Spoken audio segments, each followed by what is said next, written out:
میں live session لیتا ہوں، کسی نے مجھ سے پوچھا، خاتون نے، مفتی صاحب یہ جو قرآن کی آیتیں ہم تیری ہی عبادت کرتے ہیں، تجھ ہی سے مدد طلب کرتے ہیں، اتنی واضح ہے تو پھر یا علی مدد کیا، یا غوث اعظم مدد کیا، یا رسول اللہ مدد کیا، اتنی واضح ہے تو آپ سمجھاتے نہیں لوگوں کو؟ میں نے کہا یہ اتنی واضح ہے، آپ کی سمجھ میں آ رہا ہے، لوگوں کی سمجھ میں نہیں آ رہا۔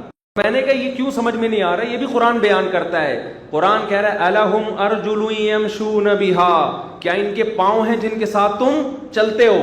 کیا ان کے ہاتھ ہیں جن سے یہ پکڑتے ہیں؟ پھر آگے قرآن کہتا ہے لہم قلوب لا یفقہون بہا، ہم نے بہت سے لوگ پیدا کیے جن کے دل ہیں اس میں سمجھنے کی صلاحیت نہیں ہے۔ ہندو بتوں کی عبادت کرتا ہے، پتھروں کے بنے ہوئے بتوں کو پوجتا ہے، کوئی سینس بنتی ہے؟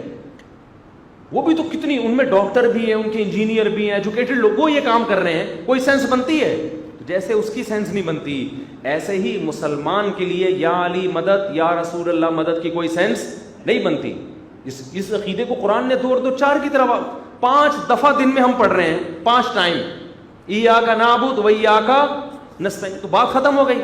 لیکن بہت سے مسائل ایسے ہیں جو کیا ہیں، جن کو قرآن و سنت نے واضح انداز میں بیان نہیں کیا۔ اس کا مطلب قرآن ان میں اختلاف کو برداشت کرتا ہے، ٹھیک ہے، وہ بڑے مسائل نہیں ہیں۔ تو الحم سے لے کے والناس تک قرآن جس چیز کو فوکس کر رہا ہے وہ ہے لیبلوکم ایکم احسن عملا، اللہ تمہارے عمل کو دیکھے گا تم کرتے کیا ہو، اس لیے تمہیں پیدا کیا ہے۔